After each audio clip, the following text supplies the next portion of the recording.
டேய் ஏன்டா இப்படி பேசிட்டு தெரியுறீங்க? டேய் பேசாம போயிடுறா. யூடியூப்ல இன்டர்வியூ கொடுக்குறேன்ற பேர்ல டிவிக்கே பெண்களை பார்த்து தப்பான வேலை பாக்குறவங்கன்னு பேசிருக்காரு. இவனை நான் வெட்டாம விட மாட்டேன். இவரோட ஹிஸ்டரி எடுத்து பார்த்தப்போ டாக்டர் ஏபிஜே அப்துல் கலாம் ஐயா அவரோட ரொம்ப நாள் நெருங்கி பழகிருக்காருன்றது தெரியுது. அவர் பேரை கெடுக்க வந்திருக்கேன். இவர் யாரை தூண்டி விட்டு இப்படி பேசுறாரு தெரியல. ஆனா உலகநாயகன் கமலஹாசனோட மக்கள் நீதி மையம் கட்சியில இருந்த ஒரு வேலை ஐயா சாமியா இருக்குமோ? அவனேதான். தளபதி சொல்ற மாதிரி ஒவ்வொரு வீட்லயும் ஒவ்வொரு விஜய் இருப்பாங்கன்னா இன்டர்வியூ எடுக்கிறவங்க வீட்லயும் ஒரு விஜய் இருப்பாங்க. அப்போ அவரோட வீட்டு பொண்ணை ஒருத்தர் தப்பா பேசும்போது பாத்துக்கிட்டு சும்மா இருந்தா நாளைக்கு ரோட்ல போறவங்க அசிங்கமா கேள்வி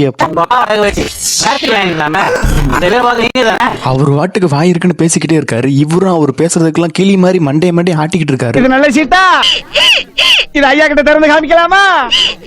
இவர் இப்படி பேசுனதுக்கு எல்லா சைட்ல இருந்து எதிர்ப்பு தெரிவிச்சாங்க. ஆனாலும் அதுக்கு மன்னிப்பு கேட்க மாட்டேன்னு ஆடியோ மூலியமாவும் குரூப் மீட்டிங்லயும் சொல்றாரு. மன்னிப்பு தமிழ்ல எனக்கு பிடிக்காத ஒரே. அதுக்கப்புறமா இந்த பிரச்சனைக்கு தளபதி என்ட்ரி கொடுத்து போலீஸ்ல கம்ப்ளைண்ட் கொடுத்து இதை பெரிய இஷ்யூ ஆக்குறதுனாலதான் மன்னிப்பே கேட்டாரு. நம்மகிட்ட எல்லாம் முடியுமானே?